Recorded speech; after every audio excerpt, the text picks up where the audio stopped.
नमस्कार दोस्तों, मैं अंकुर उपाध्याय स्वागत करता हूं आप सभी का एक बार फिर से अपनी नई वीडियो में। दोस्तों, बाजार गिर रहा है, सबको टेंशन है, जिसका पैसा लगा हुआ है भारी नुकसान में बैठा है। टेंशन जरूर है लेकिन कर कुछ नहीं सकता है वो, आपको पता है ये बात। और जो बाजार में पैसा लगा के नहीं बैठा ना, वो ये पूछ रहा है कब लगाएं। जिसने आज तक कभी पैसा नहीं लगाया ना, वो इस समय लगाने के बारे में सोच रहा है। इवन जिसने लगा रखा है और लॉस में, अगर वो किसी के साथ बात करता है, किसी को समझाता है ना, तो वो यही कहता है यार मौका है।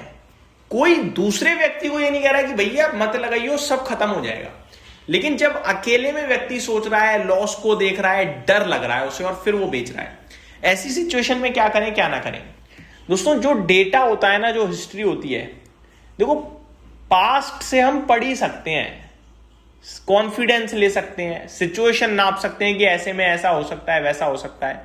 फ्यूचर को प्रिडिक्ट नहीं कर सकते हैं, लेकिन पास्ट हिस्ट्री पढ़कर, देखकर, सोचकर, समझकर हमें एक अंदाजा मिलता है कि ऐसे हुआ था तो आगे ऐसा होना चाहिए। ठीक है, क्या हो रहा है अभी दुनिया में? जंग हो रही है।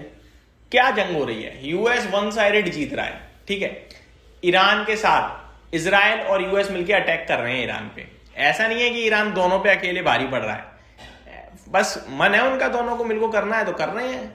अदरवाइज यूएस अकेले काफी, हम सभी को पता ही है कि क्या कर सकता है, वो क्या नहीं कर सकता है, और उसने कर भी दिया है बहुत कुछ। इनफैक्ट अगर आज की कुछ रिपोर्ट्स पढ़ें तो ये बताई जा रही हैं कि यूएस आज सबसे बड़ा मैसिव अटैक कर सकता है ईरान के ऊपर। खैर, मैं इसके बारे में बात नहीं करता।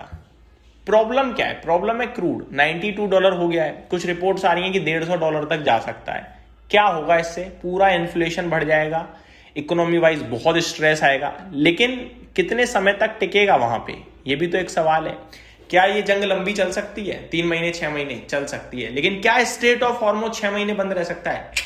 और अगर रहेगा तो भैया दुनिया ना, जैसे ही परेशानी आती है वैसे ही वो नई खोज आ जाती है। वो कहते हैं ना कि जो हमारी जरूरत होती है वही आविष्कार लेके आती है। यहां आविष्कार की तो जरूरत भी नहीं है, यहाँ तो नया तरीका, मोड़ ढूंढना मिल जाएगा तुरंत कंट्री को, दुनिया को। ठीक है, ऐसा तो है नहीं कि अगर आपने बंद कर देखो, टिकटॉक बंद हुआ, रील शुरू हो गया, तो जैसे ही जो चीज बंद होगी तुरंत नई चीज उगेगी। मैं आपको बता रहा हूं। और एक बंद होता है 3 उगते हैं। रील अलग आई, शॉर्ट अलग आया, मैं आपको बता रहा हूं। जैसे ही कुछ बंद होगा नई चीजें आएंगी, आप याद रखिएगा। रूट बंद कर दिया है, दूसरे रूट से तुरंत आने लगेगा और वो नॉर्मल हो जाएगा फिर। तो मार्केट ना बहुत स्मार्ट है, और कंट्रीज, इकोनॉमीज ऐसे ठप नहीं पड़ जाती हैं। प्रॉब्लम आती है, फेस करती हैं, चलने लगती हैं। वर्ल्ड वॉर हुई थी तब भी तो क्या हुआ? मेरे लिए सबसे, मतलब मैं आपको बताना चाहूंगा, जो कोविड आप लोगों ने देखा है ना, अभी 6 साल हो गए लगता है, ऐसा कल ही आया था, वो उससे बुरी सिचुएशन नहीं थी कुछ। हमें ये तक नहीं पता था इसे में करना क्या है, इसकी जो वैक्सीन है वो कब बनेगी, कितने समय में बनेगी, किसी को कुछ अंदाजा तक नहीं था। 1 साल में सब पलट गया भाई साहब, नई हाइस पे आया बाजार 1 साल के अंदर।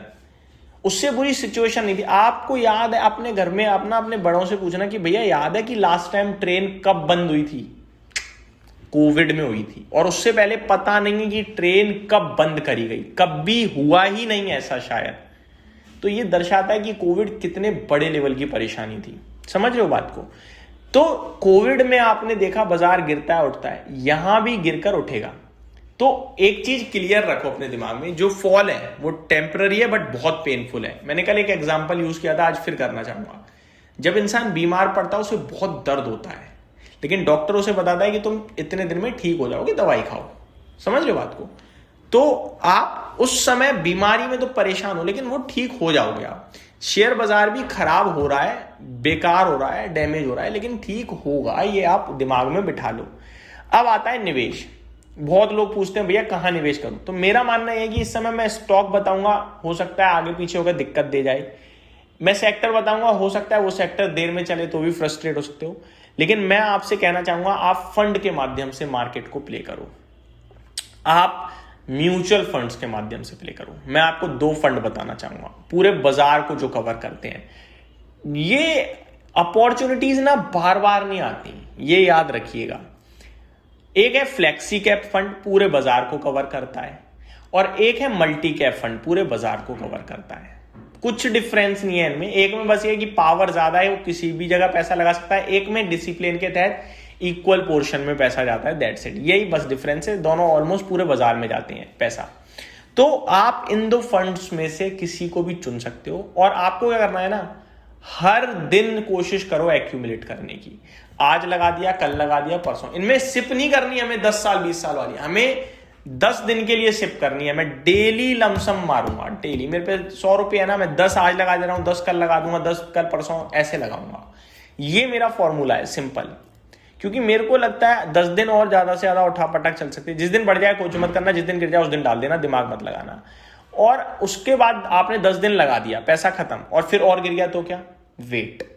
आप 6 महीने रुको, इतना तो देखो बाजार में लेके चलना पड़ता है भाई। मेरे को लग रहा है मैं बहुत बड़ा टाइम बोल रहा हूं, अदरवाइज 6 महीने से पहले आपका जो लमसम है ना वो अच्छा काम करने लगेगा, और फिर निकाल लो, पैसा डाल लो।